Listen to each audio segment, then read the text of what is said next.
There's the classic FY quote from True Sight of "You dare play Axe against the Tusk King." The Tusk King is obviously not in this game, but what we do have in this game is a Phantom Lancer and an Undying on PuckChamp. Sorry, to clarify on an earlier point, Tusk did get picked up 7 times at the major, so it's not that obscure a pick. But we have a Medusa versus a Phantom Lancer matchup here. In terms of this carry matchup, Richie, who do you think comes out on top?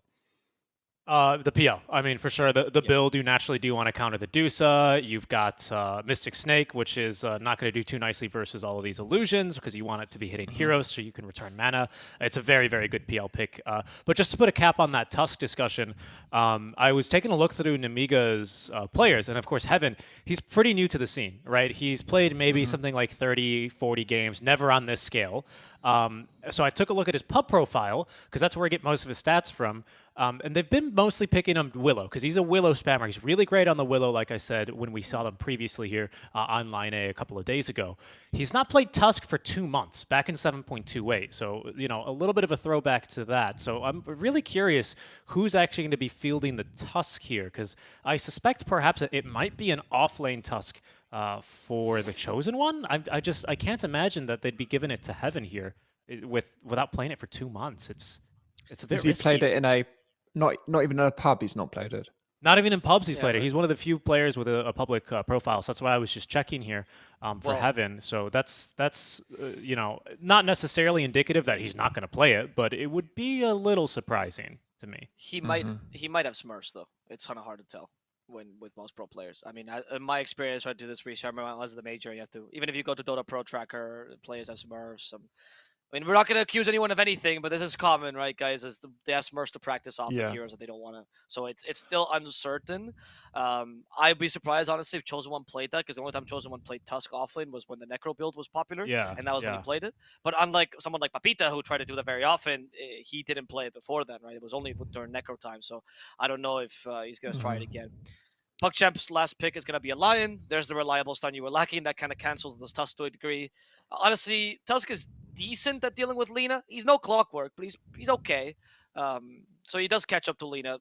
But I think Lina doesn't have the worst game here. Very good against Dusa and Death Prophet as well, and against Winter Wyvern.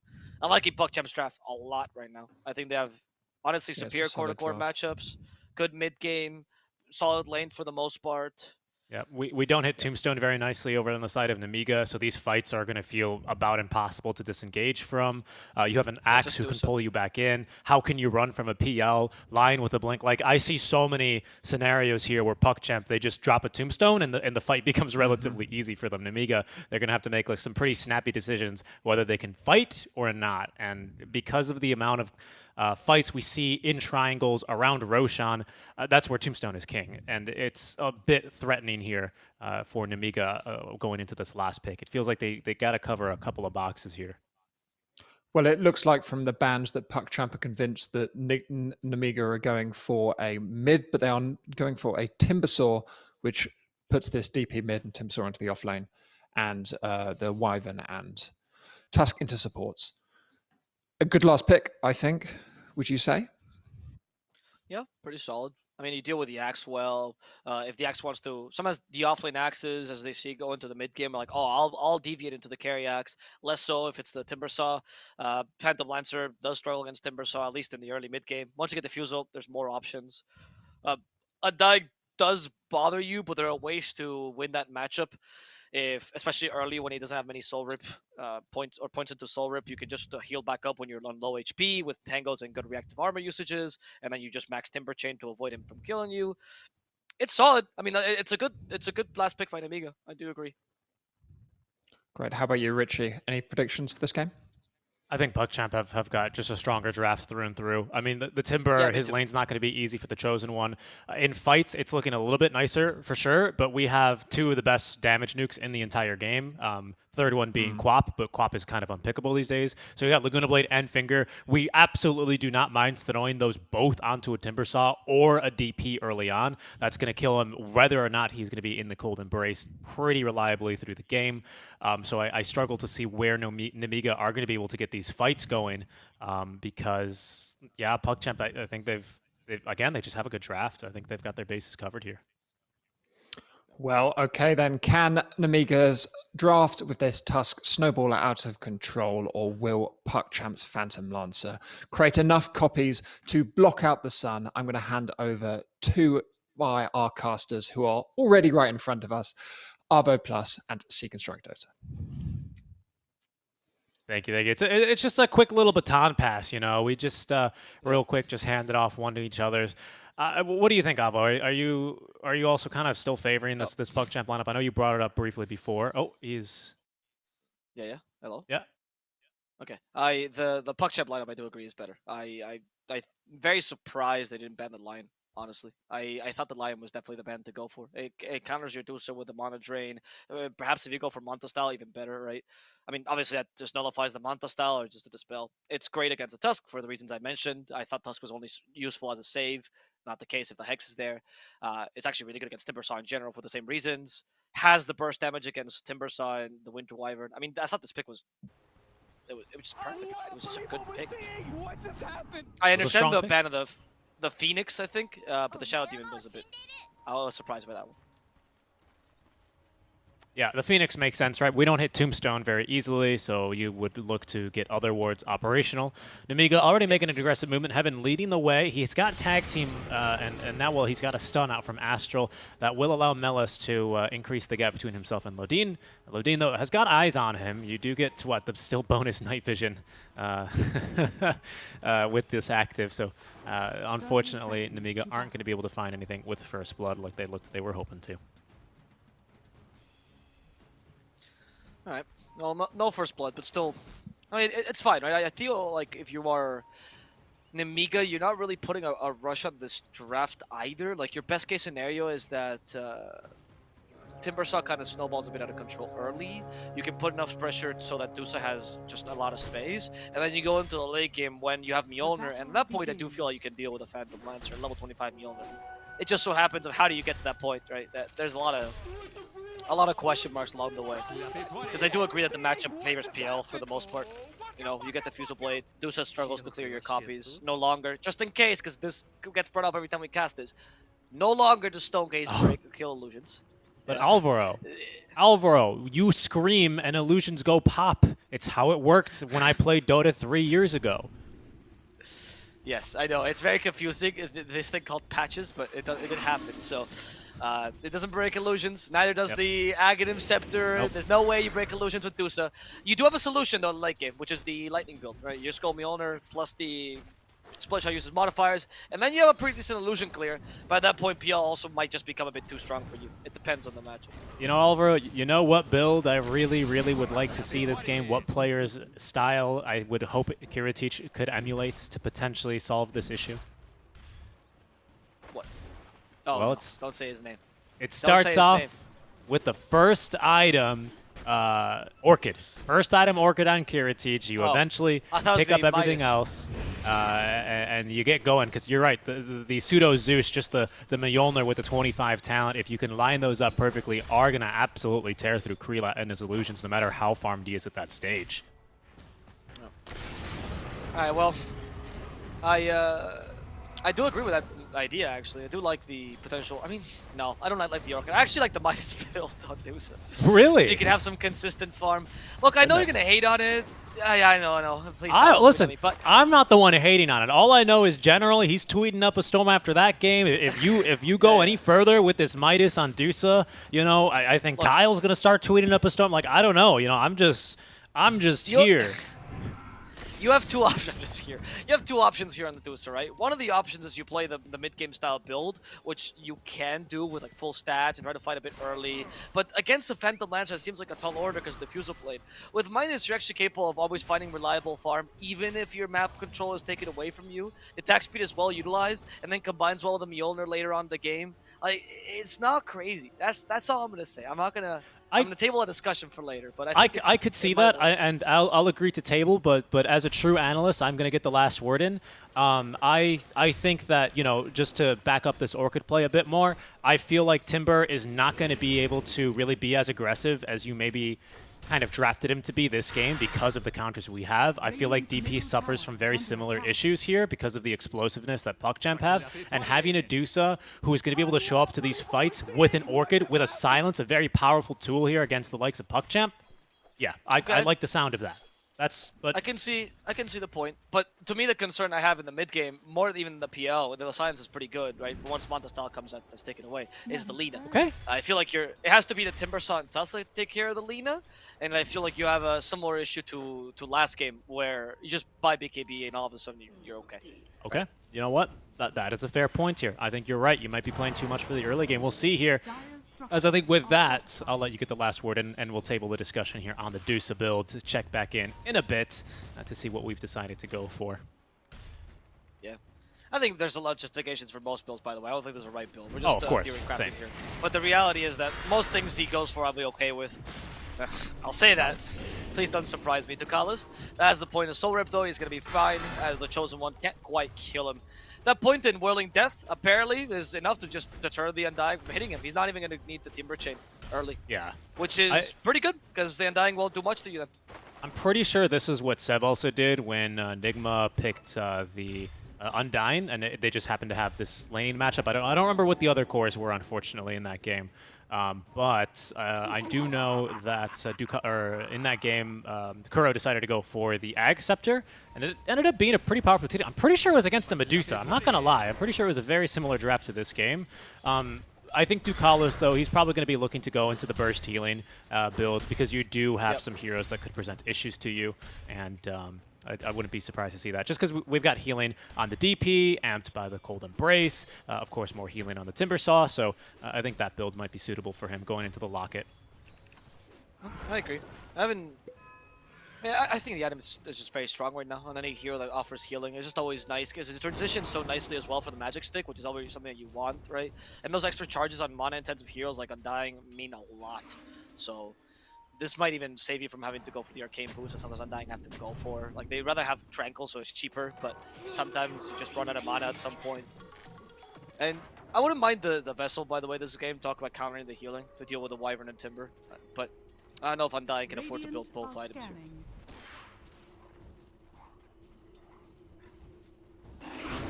We'll see as in this mid lane matchup. We talked about this last game, but Lina wins this matchup pretty solidly, which is why, as long as Aincrad doesn't get destroyed in this mid lane, we consider it pretty decent, right? There's not much we can do about this.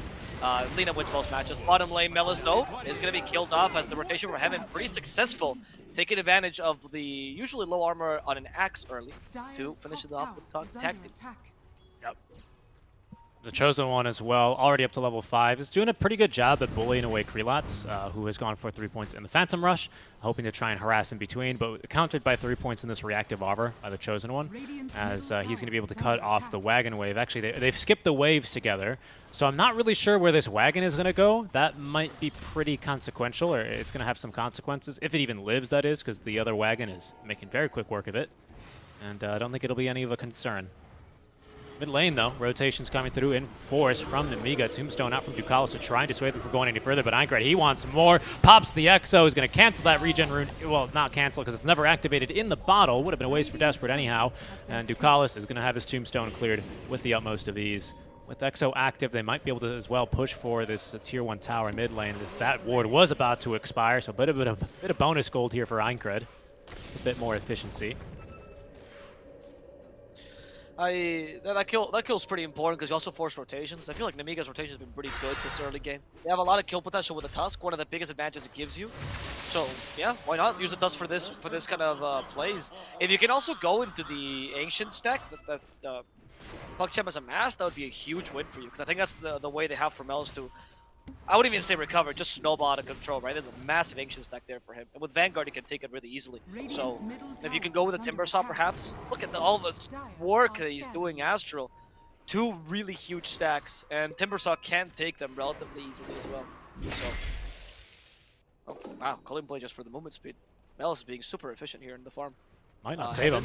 Don't let him take the stacks. Don't let him even see the stacks. Heaven might smell something fishy though. He's like, why did they stun me so early? They didn't even follow up with that. Oh, but Melis taking the stack now.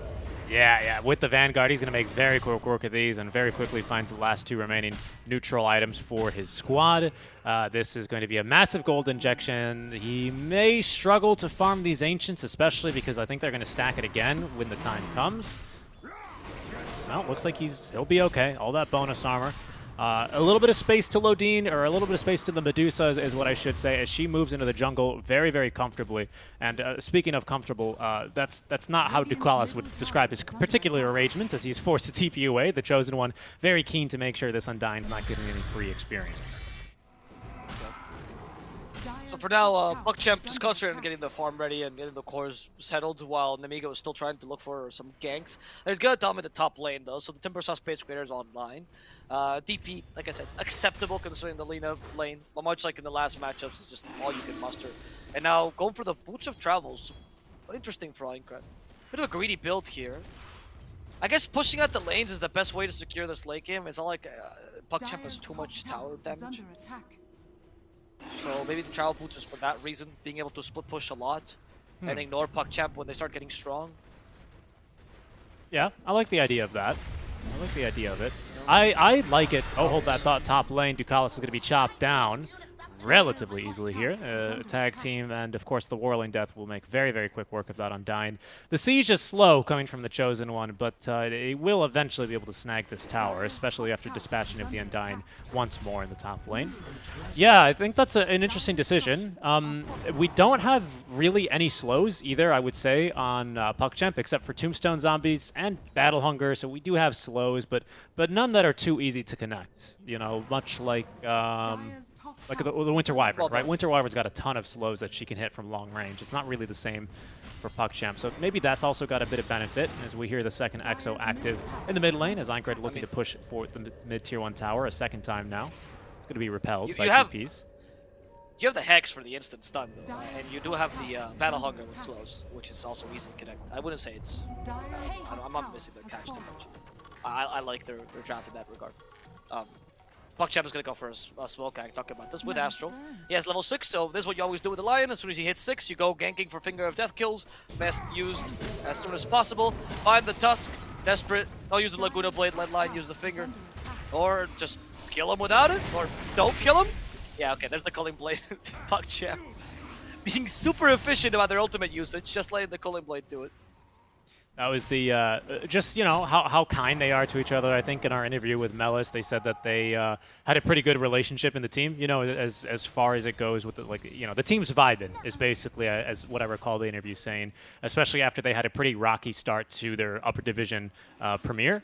The art style was not able to get them to the boot camp. They were missing a few players, but now I think they're back in the swing of things, and that sort of play style shows it a bit. Desperate though, trapped by now the Ice Shards. Lodine nearby with Winter's Curse couldn't really counter initiate just like that. Melis with a decent amount of damage. There's a bit of healing now for Desperate, but they will be able to sweep him up there with the Crypt Swarm, and even a couple of tips now in mass from Nemiga.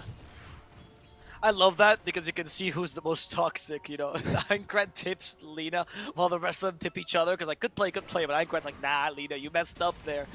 As a true mid laner should. Astral, the target, Ice Shards, tag team as well use the silence, but they might still be in trouble. The Earth Spike's available, Tombstone's been dropped.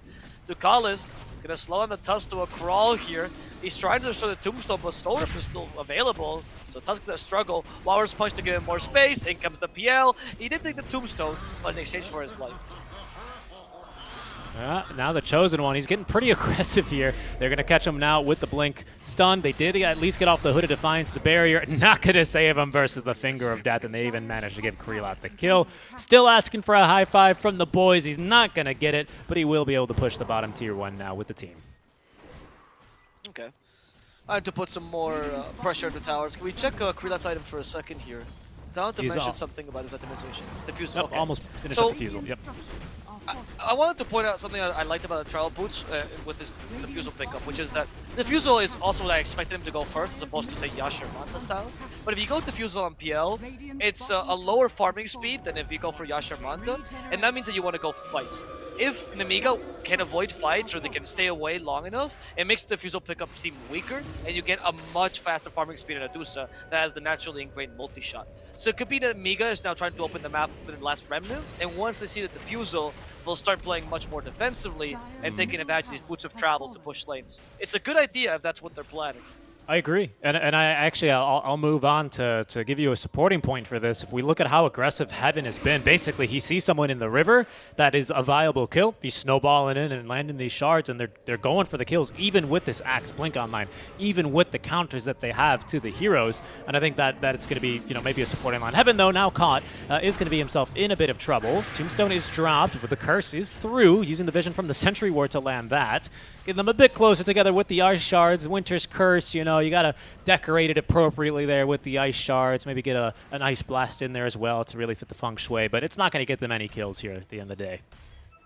No. All right.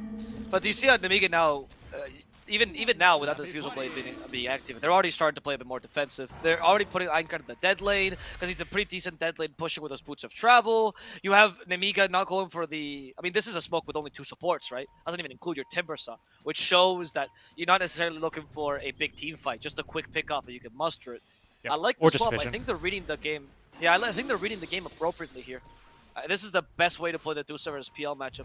Ignore him. I mean, it sounds easy, but yeah. If you can do it, go ahead.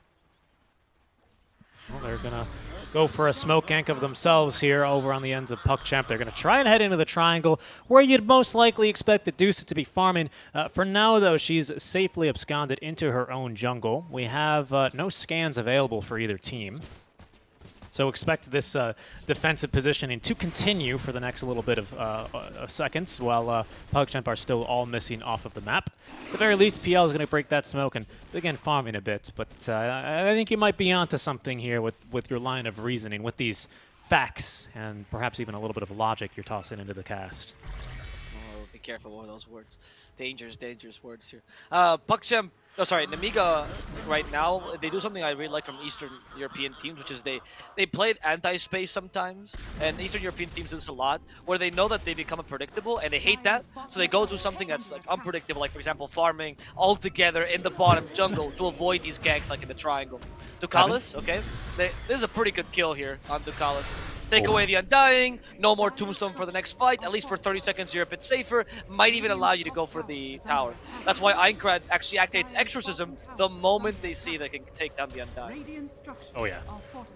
That's going to be a tier 1 tower secured, Fortify used. Einkrat still using that level 1 Exo, but he'll get something out of it. PuckChamp, they're poking and prodding over towards the mid lane, trying to at least get some reaction. Instead, they will head top, where there is a Timbersaw potentially in some trouble. They will, TP and Einkrat, and I think that's going to dissuade PuckChamp from going any further. We're still looking for a bit more farm now on Kreelats before he's really going to go all in. And he is going for this Manta style. I believe now, yes. 15, 16 minutes in, I think we can now come back to the previously tabled discussion, Avo, and take a look at what our Dusa's gone for. Pretty standard builds, I would say, considering the game and considering the discussion we have. He did not decide to go either for Orchid or Midas, instead Dragonlance into Manta style and now Butterfly. But fighting mid lane, they've already bursted through Einkrat. Winter's Curse to counter initiate's going to be a bit late as Lodine trying to use that Arctic Burn to get off to the side. Unfortunately, it eventually will end, and he's going to be brought back down into the LSA. Important kills here for PuckChamp, something they were needing to get for a while, so if this leads to a tower, even better for them. We'll talk about this discussion in a second as they finish off this tier 1, because I just want to say, I think this is the best choice. I mean, we as casters are going to theory craft, that's our job, and there's like, oh, what if they do this? Oh, what if they pick this? So outside the box build. But the reality is, in the middle of the game, are you really going to experiment now? It's good to adapt in some situations, but this is not adapting, it is purely experimentation. And sometimes going for the most reliable build that you know's worked before, as opposed to copying a pro player in your close qualifier losers bracket match, I think this is a bit better. So I like this from Kiritich. I respect this. I mean, we're here to be clowns. Kiritich is the real pro player, so I think this is the right way to go. Absolutely. Please have some more respect for me, Alvaro. I'm not merely a clown, but the entire circus. We've gone through this before. That is very true. I apologize. I apologize. The greatest showman. quick little pause here as we're just going to get a couple of relogs over for PuckChamp. Now, quick note, again, I did bring up how they were boot camping previously. In our interview, Melis did, I believe, reveal to us that they are effectively playing from home, right? They're back to their previous setup in Season 1 where they were able to secure that second place finish, I want to say, over below Winstrike. Was that right? Yeah. Wait. Second place. Yeah, I think PuckChamp was, because Winstrike was a bit better than them that season. That's true. That's true. I mean, Winstrike was just looking very solid. I was a bit sad to see them go so early. Not gonna lie. I was a big fan of that team. I mean, when you cast a team during the whole league, you become fans of them whether you like it or not, right? So that's why we're the biggest fans of Bait, because they perpetually stay there. Listen, dude, if there's one fan of Bait and Dendy, it's me. You know, if there's one fan left in the world, I've been very clear on this. I've been screaming it from the rooftops. I've been posting it in all of the Dota streams. It's just a fact. Of course, Bait's already eliminated as well from the qualifier. Speaking of teams that have been eliminated briefly here, while we're still at a bit of a lull during this pause, in case you just tuning in and saying, excuse me, where's the Na'Vi game? Well, Empire dispatched of 2-0. Fantastic 5, if you've been a Dota fan for a while, you might recognize that name. And BZZ even were able to take down ASM Gambit in round 3 of the lower brackets. So quite a couple of upsets already for today as we embark into this match of probably a couple of teams. I would say Nemiga, I think, are going to surprise a lot of people by making a run this deep into the lower bracket. At the least, I think PuckChamp maybe turned a couple of eyes, especially when we were able to 2-1 Na'Vi to avoid tiebreakers at the end of Season 2 in the upper division. But I think Nemiga definitely turning a lot of eyes here. I'm very happy for them. I think these guys deserve it, honestly. They're a very solid team. We've been pointing out how great they are. I mean, now we're down to the teams that I think both you and I would have hyped up as up-and-comers that a lot of people were just kind of glossing over. You know, PuckChamp, Nemiga, teams that we really see having potential with great new blood that have been steadily improving. I always say this when I cast the Division 2, but I'd much rather see a team that's improving than a team that's already good. Because a team that's already good might just stick there. But a team that's improving, you don't know where the ceiling is. And that always excites me as a player, as a caster. Yep. We'll bring it back here to this game. What's also exciting is doing first Roshan with Exo active. Level 2 here for Einkred compared to his last Exo that took the bottom tier 1 tower. With this, they're going to be able to pretty easily go through Roshan. Looks like the rest of PuckChamp, well, they're in the jungle. They must know something's going on, but with top lane fairly pushed out, they might as well be a little bit surprised as well to have found that Roshan has been taken. Nemiga, they're going to smoke up and perhaps even look for a fight, or at least look to boot PuckChamp now from their own jungle. Yeah. And Nemiga had some good rotational wards to cover that Roshan. Let's see, Heaven. Probably going to the high ground like that without vision is not ideal. So as you can see, they put rotational wards because that's the best way to get information on when the enemy team is, but it doesn't suit you for team fights. So if you're trying to avoid the enemy team, that's exactly what you want to do. Just try to put rotational wards and ignore them all the time. And now with an edge, now is when you can force a fight. Kiritich has the Stone Gaze, immediately X though. Oh no, Kiritich! That's going to be his first life unless Winter Scarce can reset this. With the Stone Gaze, this combo is going to work out. Final damage from Medusa's coming out, and Melis could be in trouble. He's going to die together with the Astral, holding hands to the grave as Desperate was trying to push out this wave. Desperate, oh, you gotta go back home. Maybe a TP? Yeah, he's gonna just go into the trees. Chosen One, however, could be in trouble. He's out of mana. Well, he might just be a bit too tanky for Krilat, who's really trying to force a fight, but unfortunately still lacking the damage. That Tombstone won't do enough, and Tukalis might have to pay for this. The ice shards aren't perfect, but it's okay because the Chosen One will get through them and into Tukalis' heart. Dude, did you see how much damage that upper punch from Tusk did there? The uppercut, I should say. That was something that like Mike Tyson would be proud of. That was going to be a 45% amp out from the Stone Gaze, amped further by, of course, the Critical Strike, which is added to the tag team damage. That was ridiculous. Axe got like completely one-shot there by the position for Tusk. I mean, Tusk deals a lot of physical damage, something that he's still a valuable hero in certain matchups. He has some weaknesses, particularly the lack of catch, but if you can mitigate that by either playing a really hard early game lineup or by having a really safe late game win condition, like, I don't know, Dusa, then I think you're fine. PuckChamp does have a lot more catch. Nemiga just been playing this really well. PuckChamp should be able to get pickoffs. It's just Nemiga has been avoiding it this whole time, really reading their movements. Melis, nice blink dagger. Otherwise, Kiritich would have definitely killed him. This Dusa now is rapidly approaching Butterfly. Going to be going into the Shard. might be expecting to pick up Shard from second Roche potentially, maybe kind of playing that sort of style where I think a couple of carries will decide, you know what, I'll just build a bunch of other items and I'll get Shard and Ags from Roche. Could be viable. A bit of a risky strat because, again, PuckChamp, I think they fight particularly well around objectives with an Axe, with an Undying, you know, and a bunch of spell-based casters as well. So that's a risky strat. So I also wouldn't mind to just see the cold-blooded bot right out, especially versus, you know, heroes that are going to, at the end of the day, have to be casting spells on you. Lion, he's not going to not hex a Medusa just because she's got cold-blooded. He's going to have to tank it. Yep, exactly. I mean, even if you want to mild drain her, right? Like at some point, you have to do the math, the napkin math, and go: is it better to mono drain or because I activate cold-blooded, or should I not? It's a very, very useful pickup here. And I don't think the Ags is necessary for cold-blooded to work that great. Obviously, that was the build a while ago, and I still think this build has a lot of power in the late game. But cold-blooded alone, as you mentioned, is already really, really powerful. However, I like Butterfly first. That's going to nullify the PL. He hates getting MKB. Oh, yeah. There's not really a Bloodthorn picker here, so maybe desperate, but at this point, you're also deviating from standard builds. That's a good point. While we're speaking about deviating from builds, I like Melis. He's going into this, of course, the Manta Shard Axe after, very key here, That's the after butterfly. completed BKB. Okay, we're fighting? Are we? No, that was the Butterfly taken on the Courier. So it's going to be a bit delayed now. The big yeah, pick. that's actually pretty important. No, it doesn't look like the Aegis. It doesn't look No, like they 'cause got the Courier, actually, so we can go to the Secret Shop. They didn't have the Eagle Song on it yet. No, they had the quarterstaff. So good if point. you had, yeah. So right now, if you had the Butterfly, you could push high ground much more reliably. You know you can't get it, so you just go in it, and that means your Aegis can't be utilized to push high ground. That's actually very, very important Courier kill. Ooh. Everything thrown, trying to get a pick up onto the Lion, but with Kiritich out of mana, that is going to dissuade them from going any further. Krelot, he's got this shard, which is why he's so darn annoying with all these Spirit Lances. Bought that as they were coming up high ground. And now PuckChamp, there's out for blood. If it bleeds, we can kill it. And, well, here's a good way to start the fight. Heaven picked off by the Lina with the BOTs active. Yule Scepter going to come back down into the LSA. No, it misses, actually. And Desperate without the BKB. The Winter's Curse is set up. They're also silenced. 3 heroes beating down onto the Lina. She will fall. The blink forward from Astrolo is going to set up for the kill, at least onto Aincred. No more ways to counter-initiate here for Nemiga, so now they're fully on the run, and PuckChamp have the freedom to chase Melis. He's not going to be able to get in there for the call. Good movement there by the Wyvern, but still quite a costly push here from Nemiga. Yeah. I mean, without Dusa, you really can't fight. That's your be-all, end-all, right? It's not like your draft is anything but Dusa. It's Dusa +4, you know?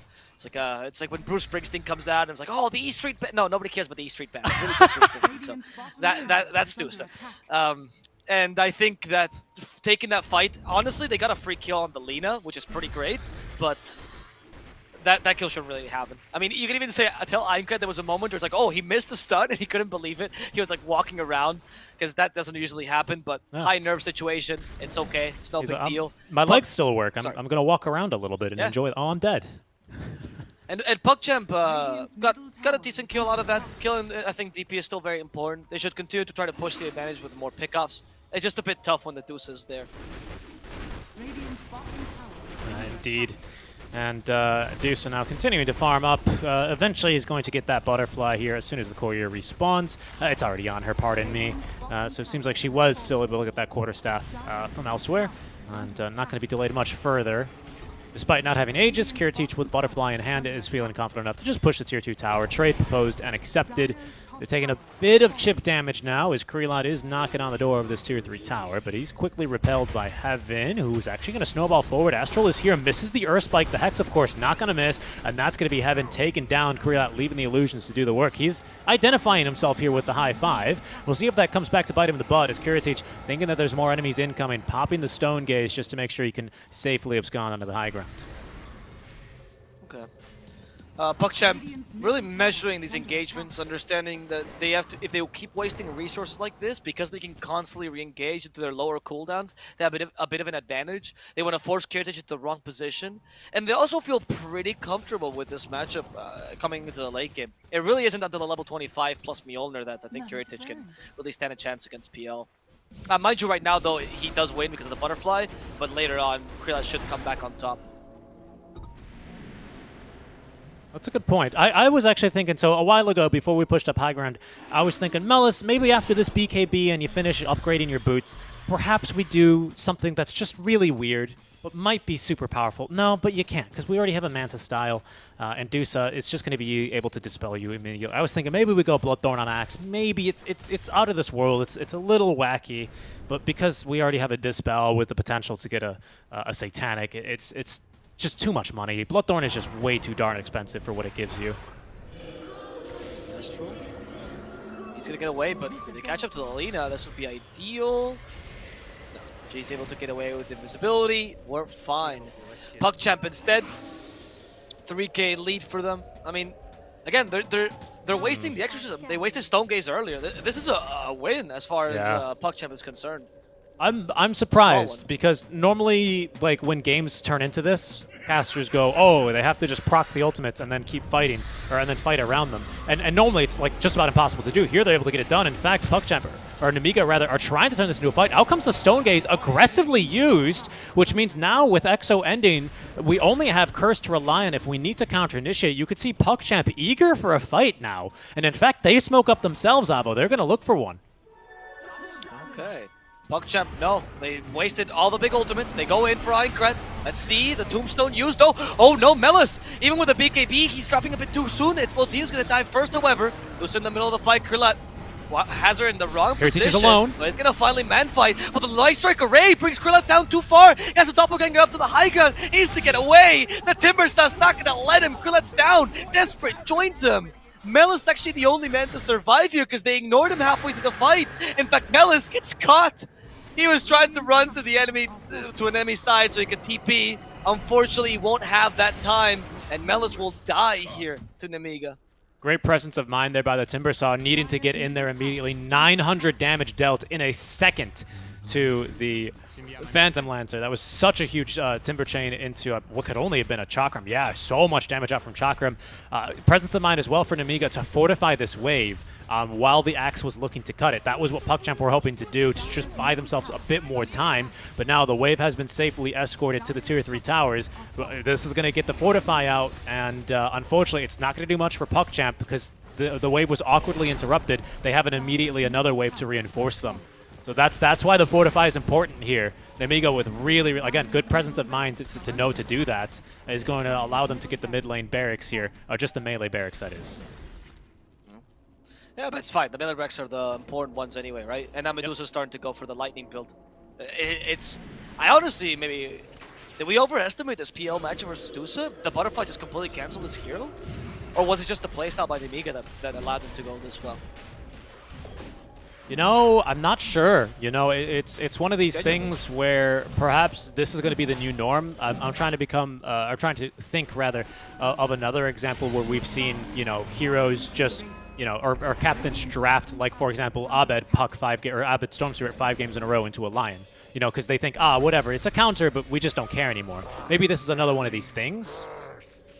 I mean, they picked the PL into the Dusa, so PuckChamp certainly believes it's a counter, right? Otherwise, you wouldn't have done that. That's usually what I base myself on, right? Like again, I said this earlier, but I don't like the backpedal. I just like to be wrong. You know, if the teams want to prove me wrong, fantastic. But to a degree, I do feel like Nemiga has played this so cleanly that it almost seems like it's more about the execution. They have punished that Diffusal Blade first pick on the Phantom Lancer so hard, and I don't even think that was a mistake. It was just them reading him appropriately and playing really, really well, especially against a team with PuckChamp that I thought had a lot of opportunities to initiate. He's going to blink away. Silence. He's got TP scroll, but he's not going to have time to use it unless he wants. No, he can't even TP. Heaven is here with Walrus Punch, and we'll send him to the skies with that one now. For now, I guess to answer your question, Krillak goes, I still think this is a good matchup. The only problem I'm having is I'm dying too soon in these fights. My illusions are not lasting long enough versus the Chakram. So he's got the heart now to try and mitigate that issue. Perhaps this is the solution, because again, like we mentioned, MKB just not a great item here. They're going to try and get through the Chosen One rather quickly. Barrier, not going to last too long. Snowball to turn things around briefly is going to allow Aincred to try and close the gap. He's got Ags already, by the way, here on Aincred. Not a bad item whatsoever versus all those PL illusions. Yeah. The Timbersaw also was. I mean, we mentioned how strong that pick was. I think that's been a huge driving force behind Skrilla not being able to play his game, really. Like, he realized that he can take his mana, and then you go, okay, what now? I can't kill him, though. And it has to be the Lina that does that, but usually by that moment, Lina's already dead. So it's been a bit difficult for them to be able to execute this perfectly. Let's see with the heart if this makes a difference. MKB, I think, is a turning point, though, against this Butterfly. The Butterfly Plicken was very smart on the Dusa to deal with the PL, though. Very, very smart.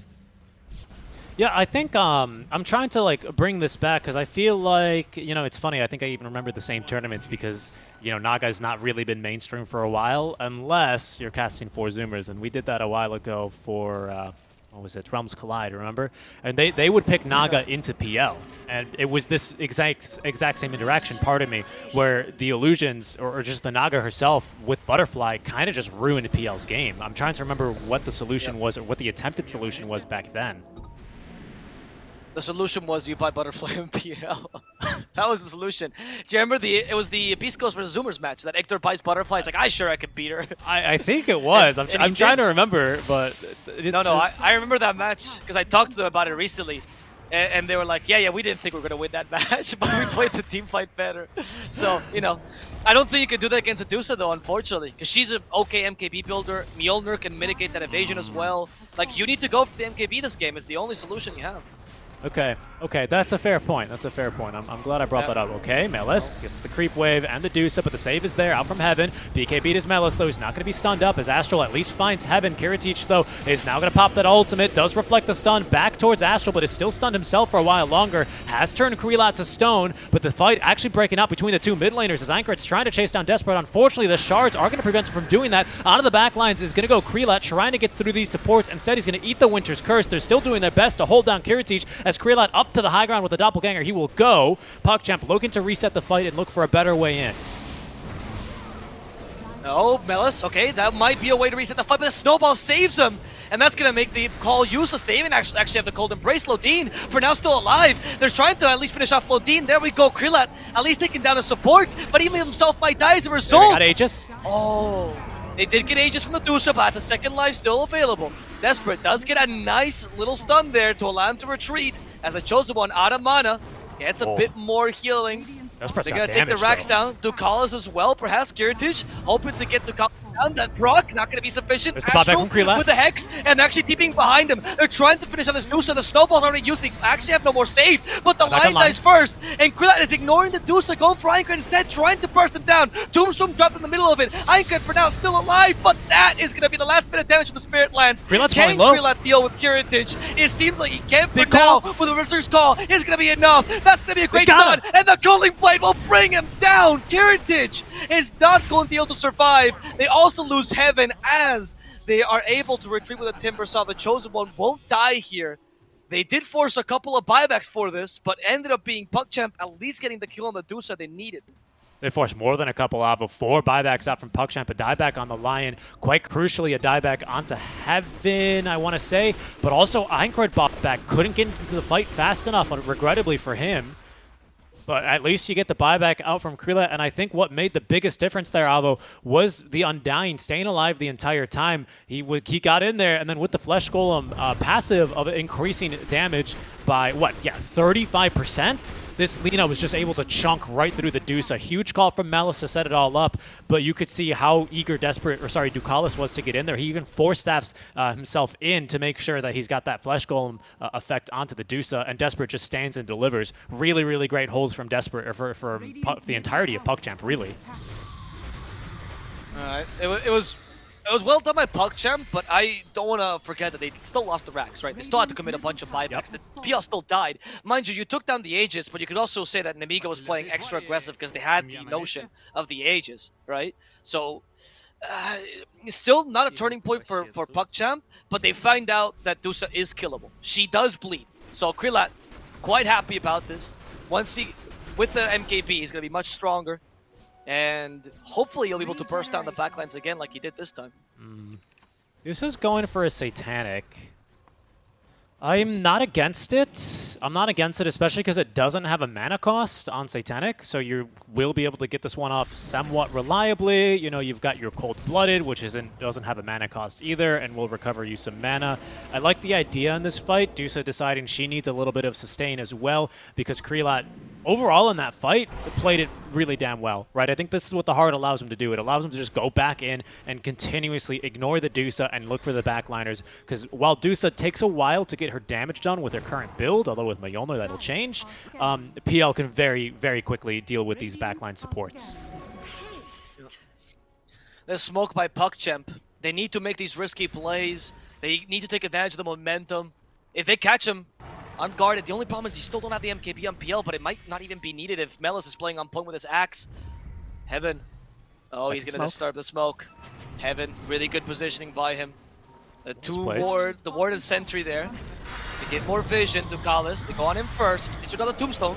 Got Melis. Oh, again, the Berserk's Call. Actually got stopped by the snowball. Melis might just die soon. He gets away with the Force Staff just barely. Then the Winter's Curse resets the fight in the backlines. They do Hex the Dusa though. They killed off Melis behind them. Kiritish able to stave off the Lion's aggression. Lodin is the target for Krelat. But Krelat's a bit afraid of the Dusa right now. Again, still no MKB for her. Astral has died. Krelat against too many heroes. He versus the world cannot win. The silence catches him. No more doppelgangers. And that's going to be Krelat dying. The GG's called. PuckChamp no longer one of Phalius.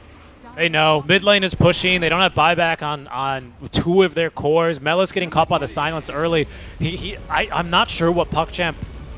I'm not sure what the game plan was. I mean, the game plan was to smoke from behind and kind of nip them in the butt when they weren't expecting it. I think the aggression from Nemiga caught them off guard. The Chosen One on Heaven just immediately looking to close the gap and get the fight started meant that Melis, he makes the blink to lock down the Timbersaw. Unfortunately, it doesn't end up doing much when you leave the cores completely unbothered, and he gets pretty quickly killed. From there, without that very, very crucial call from Melis, the fight's a bit too difficult for PuckChamp. Krelat, he can't run around too much longer in that fight versus Mjolnir, and it's going to be Nemiga Gaming taking game number 1. We're heading to a short break, but when we come back, we'll be joined by Daniel Offen to break down this game a little bit more.